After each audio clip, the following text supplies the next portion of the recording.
সংস্কৃত ভোজন মন্ত্র। ওম ব্রহ্মার্পণং ব্রহ্মহবির ব্রহ্মাগ্নৌ ব্রহ্মণাহুতম ব্রহ্মৈব তেন গন্তব্যম ব্রহ্মকর্ম সমাধিনা।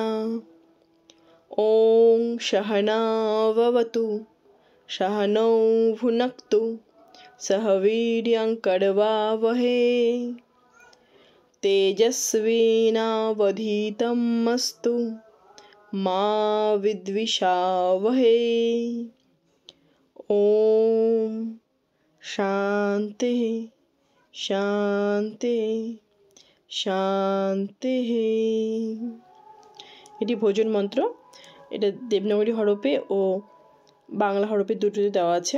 সাধারণত খাওয়ার পূর্বে ভোজন মন্ত্র পাঠ করার পর খাওয়ার কথা আমাদের শাস্ত্রে বলা আছে।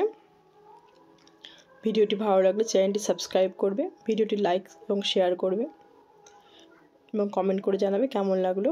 Thank you for watching.